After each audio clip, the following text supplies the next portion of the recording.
Accordingly, effective immediately, I am banning Brittney Griner banned for life. No suspension, no fine, no goodbye.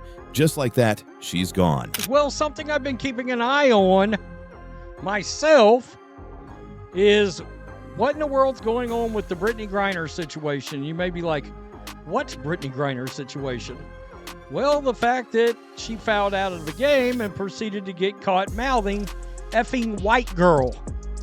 And the world all saw it. Now, some people tried to claim that it was effing whack call. I'm sorry, I don't see that in the video at all. Adam Silver walked into a press conference and dropped a bombshell. Effective immediately, I am banning Brittney Griner from the WNBA. That investigation is now complete. The central findings of the investigation are that the man whose voice is heard on the recording and on a second recording from the same conversation that was released on Sunday. Accordingly, effective immediately, I am banning... The silence in that room was louder than anything he said. So what the hell happened? Did she rig games? Was she caught cheating? Or is there something the league desperately doesn't want you to know? Because the deeper you dig, the uglier this gets. And of course, that happened all at the same time. And oddly enough, even though the video caught fire when Riley Gaines shared the video of Brittney Griner mouthing those words after getting fouled out. Right here, we all saw it.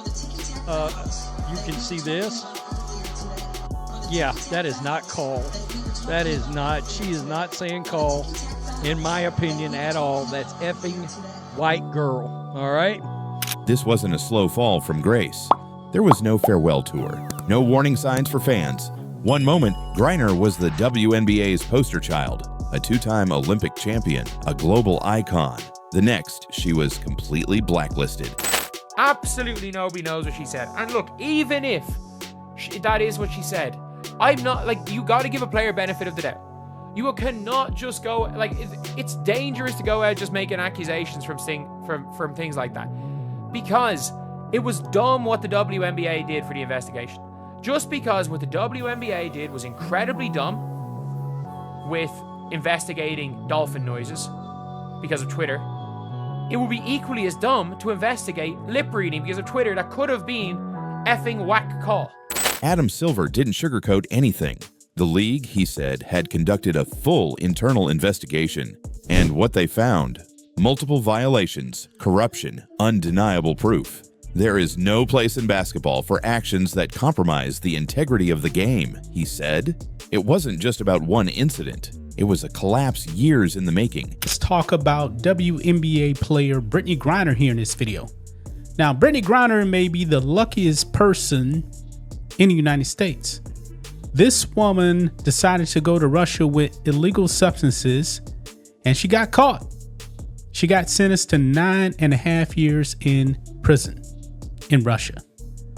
Now, she only did about, 6 months after her conviction, because Joe Biden decided to trade a dangerous arms dealer, Victor Bout, back to Russia for Brittney Griner.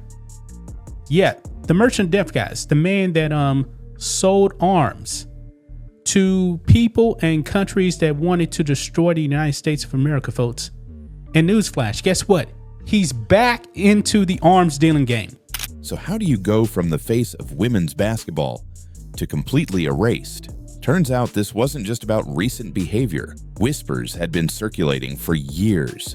Behind closed doors, players complained about Griner's ego, her clashes with referees, and toxic locker room energy. She skipped team meetings, broke protocol, created off-court distractions, but the league stayed quiet. Why? Griner, who was imprisoned in Russia, in a man's prison, which I had no idea. Is under fire for extremely aggressive behavior portrayed toward Caitlin Clark, the rookie from last year, the one that has everybody's focus in the WNBA. And this incident has, of course, gone viral online, but also sparked up some other skeletons in Brittney's closet that she probably wants to stay. Example of that is Brittney Griner.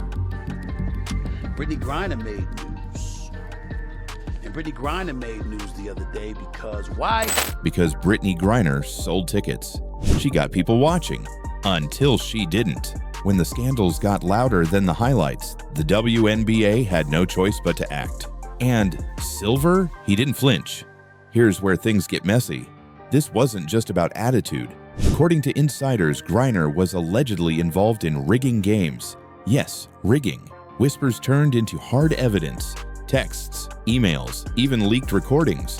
Griner allegedly used her power behind the scenes to influence referees, shift momentum in close games, and even affect playoff matchups. She wasn't just dominating on the court, she was allegedly pulling strings off of it. And when playoff games started to feel scripted, the red flags couldn't be ignored. Adam Silver brought in outside investigators. What they uncovered triggered the most severe punishment in league history. But there's one question nobody can ignore. Where was WNBA Commissioner Kathy Engelbert? Sources say she knew about these allegations long before Silver stepped in. She received emails, complaints, warnings from players, and she did nothing. Some insiders claim she was protecting the WNBA's brand. Others say she was afraid to challenge Griner's power. Now, Engelbert is under internal review. Silver's team has taken over league discipline, and fans are demanding accountability at the top. This wasn't just about one player. It exposed a league that let the problem grow, unchecked. So who finally stood up?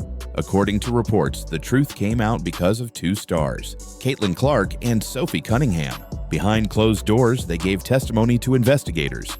They spoke about games that felt manipulated, about refs suddenly calling wild fouls, about moments where the outcome felt predetermined. And they didn't just talk, they brought receipts, leaked audio, recordings of Griner allegedly speaking with refs, strategizing, manipulating matchups.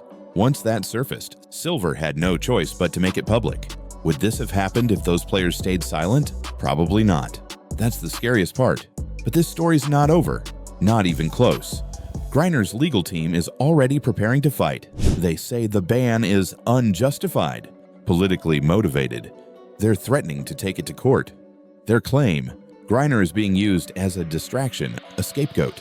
They say the WNBA is hiding much bigger scandals and needed a sacrificial lamb. And Griner, she's not backing down. Her lawyers are demanding every piece of evidence, every memo, every recording. If this goes to court, even more dirt could explode. Just when you thought it couldn't get crazier, here comes the most controversial twist of all. Rumors have surfaced, loud ones, that Brittney Griner may be biologically male. For years, the whispers were quiet. Now, they're everywhere. Some insiders claim there are documents, medical records, even league memos. Did the WNBA know? Did they hide it to protect their most valuable player? If so, that's a Title IX violation and a competitive fairness disaster. Is this ban really about corruption? Or about secrets the league can't afford to expose? Let's zoom out. This isn't just about Griner anymore. It's about a league that's losing control. Sponsors are pulling back. TV deals are in jeopardy. Fans don't know who to trust. This was supposed to be the WNBA's golden era. Instead, it's a soap opera. Caitlin Clark, Angel Reese. Future stars are stuck in a league on the edge of collapse. And parents? They're thinking twice about letting their daughters step into this mess. The WNBA bet big on Brittney Griner, and now they're paying the price. So, what really happened here? Was Griner corrupt, or was she silenced to protect a crumbling empire? Let us know in the comments. And if you're still watching, drop Griner Fallout below to prove it. Hit that like button, subscribe for more, and stay tuned. This story is far from over. Do you still think you deserve a pay raise, you little trash can? Do you have any damn shame? Thank you, Sid. Honestly, I had to go out there in the fourth to stat pad so I could keep my double-double streak alive. I don't care about winning games. I only care about stat padding to boost my ego and act cocky on Twitter right after the game ends. We're now 7-16, but like I said, I don't care if we win or lose. I just want to keep stat padding with me bounds till the day I retire. I just keep taking these fat L's, but as long as I get my double-double, I'm good. I can talk my trash on Twitter now. And yes, I do think I deserve a pay raise after that performance. I mean, tell me a forward who almost had a triple-double with turnovers. Nobody doing it like me out here right now. I have the most turnovers in the league as a forward. I'm one of the rare forwards in the modern age. I love turning that ball over with my stupid passes. Angel Reese tried to hijack Caitlin Clark's spotlight with a flashy shoe stunt at WNBA All-Star Weekend, but it blew up in her face. Well, it looked like Angel Reese has just found herself in the middle of some serious drama yet again. Guys, well, we know Angel Reese has definitely been in the headlines, man, after erupting in a press conference, pretty much swearing at reporters. And I'm here to tell you today is another day of the Angel Reese drama. This happened on national television. Now, guys, I'm not one to blow up negativity, but Angel Reese is supposed to be leading young women and being a great example to girls and kids all over the world. What was meant to be a career-defining moment turned into a public unraveling.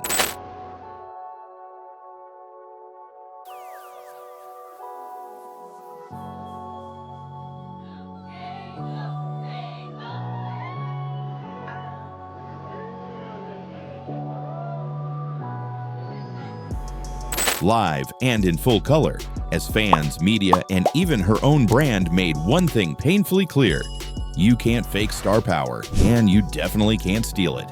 Listen, this is a fake one-sided rivalry. We got Angel Reese taking more shots at Caitlin Clark unnecessarily. You in Indiana having a great time partying. We see all the clips. Why can't you just do your thing? Why can't you just do your thing? Now, if Caitlin Clark and her fans was coming out here going crazy on Angel Reese, everybody's gonna scream race. Everybody would scream racism. We already know that. Reebok, Angel Reese are taking shots at Caitlin Clark, using her as promo. All-Star Weekend in Indianapolis was supposed to be Angel Reese's big moment. She had it all lined up: her Reebok signature shoe launch, 2 flashy colorways named Diamond Dust and My Bound. So Angel Reese shoes are here. They are here, and I like them. I like them. You can't say that these don't look like something they would have released in the 2000s. I grew up in the 2000s, so I am very much a nostalgia merchant for the 2000s. But I do have to say that it is a cool shoe. But the marketing campaign, I have to say, I'll say it's smart. A bold "I'm in your city" campaign blasted across billboards, and a media rollout that screamed, "This is my time." But right before I was about to go to Cambridge for the WNBA All-Star game itself, I happened to see some social media reaction. And I don't like to always react to social media reaction, but I think this is going to cause a bit of a stir. And it was a new Angel Reese ad. And Angel Reese, from a marketing standpoint, I mean, basically chef's kiss, right? The strategy? Take over Clark's city while Clark was distracted. But here's the twist. Caitlin Clark wasn't just distracted, she was injured. And just like that, the whole plan fell apart. Late Tuesday night, we saw Caitlin Clark hold her groin. We saw Caitlin Clark dig her head in the stanchion. We saw Stephanie White after the game say Caitlin felt something. Yesterday, after the New York Liberty, she revealed that imaging showed maybe we should sit her down. Caitlin Clark, unfortunately, is going to miss WNBA All-Star Game and the three-point contest because of the groin injury.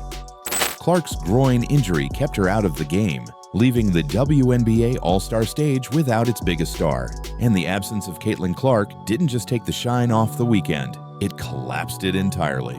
Ticket prices dropped by almost 50%. Ratings nosedived by 36%. The 2025 WNBA All-Star Game drew only 2.19 million viewers. Caitlin Clark gets hurt, and guess what?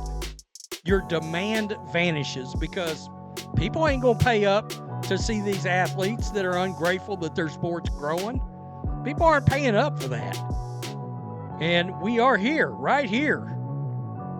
The tickets for this game, for this All-Star game, they've dropped by 50%. The ticket prices.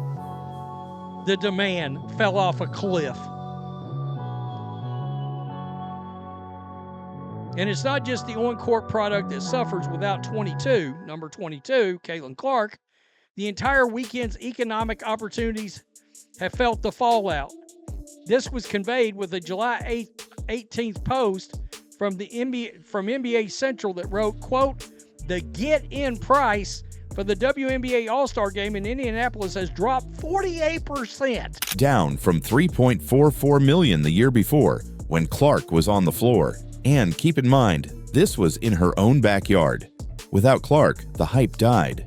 And Reese? She was left holding a campaign that no longer had context. Let's be clear here. Let's just be all the way clear here. Angel Reese is a solid basketball player. Angel Reese 100% has benefited from attaching herself to Caitlin Clark at every single turn. Her podcast, the first 3 episodes, all the clips promoting was bringing up Caitlin Clark. It was bringing up Caitlin Clark in all of the promo. People wanted to know what she was going to say. She used Caitlin Clark as promo. Now with Reebok, she's using. This is nonstop. She has attached herself to Caitlin Clark at every single turn, and she has benefited. Her bold "I'm in your city" message, instead of reading like a power move, came off like someone yelling into an empty room.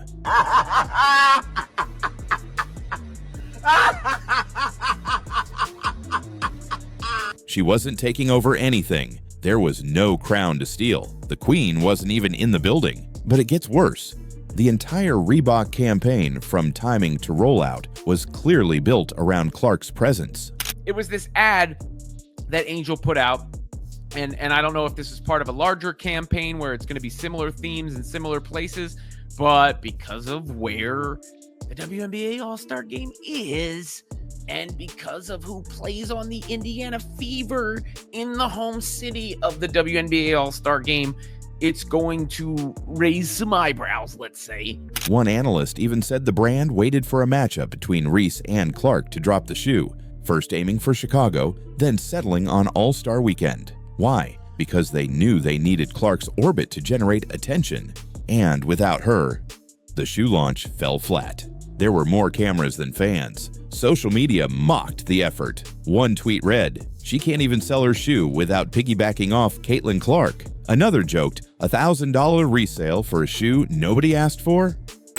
But there is the part of me that's like, is this really necessary? And shouldn't Angel Reese be able to market herself at this point without invoking or even, insinuating some sort of attachment to Caitlin Clark? Because if I'm being honest about it, people say that moment was huge. It will live forever. That moment will live forever. But Caitlin Clark was on this trajectory already. And if anyone has benefited more from the attachment, at least from an attention standpoint, it's been Angel Reese. Now, she's turned it into a brilliant thing, like I just mentioned before. Even Reebok's own strategy betrayed the truth. In Netflix's Power Moves docuseries, Shaquille O'Neal, the face of Reebok, admitted that Reese needed to be head-to-toe Reebok only when playing Caitlin Clark. Translation, her brand value skyrockets only when Clark is in the frame. That's not a rivalry, that's dependence. The comparison to Clark couldn't be more brutal. Caitlin Clark's Nike Kobe 5 Protro sold out in under 60 seconds, with resale prices flying past $600. Not because of hype, because of loyalty. Because she's built years of credibility, performance, humility, and connection. All right, so here we go with the news, man. Front Office Sports ended up dropping this article right here, stating Caitlin Clark's signature shoe could be a $150 million business. Sneaker expert, right? So let's continue down. The Fever Stars own player edition of the Nike Kobe 5 release in Fever colors sold out within minutes. That's crazy work. When Nike handed her a $28 million contract, it wasn't just a bet, it was a guarantee. Experts now project Clark's 2026 signature shoe will generate between $100 to $150 million in revenue. And what's Reese's legacy right now? A shoe launch that nobody noticed, a marketing campaign that fans laughed at, and a reputation that, for better or worse, is now seen as trying too hard to ride someone else's wave. The campaign screamed dominance, but the crowd didn't buy it. And instead of stepping into her own lane, Reese kept doubling down, tagging Clark without tagging her. From slogans like, "Walk in your trap, take over your trap," to billboards in Clark's home market, to Instagram reels dripping with artificial swagger, it all felt more like a parody than a breakthrough.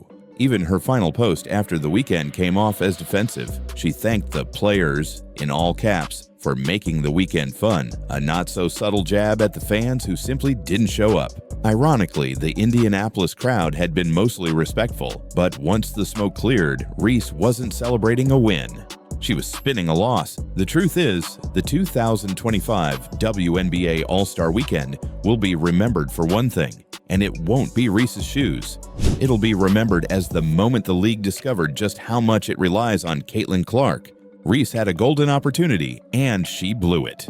Because no matter how slick the marketing is, no matter how loud the slogans are, and no matter how many billboards you pay for, you can't force people to care. So what exactly went wrong? Simple. Angel Reese thought she could manufacture a moment by mimicking someone else's blueprint. She assumed attention was transferable, that if Clark got hype for selling shoes, she could do the same by being nearby, that if Clark could own a city with charisma, she could conquer it with volume. But fans aren't dumb. They don't follow flash, they follow heart. Caitlin Clark didn't become a star because of branding. She became a brand because of her star power. The loyalty she commands was built on real emotion, real performance, and real authenticity, not photo ops or forced narratives. Angel Reese didn't just fail to take over All-Star Weekend, she exposed a hard truth. You can't shortcut greatness. And when you try, well, this is what it looks like.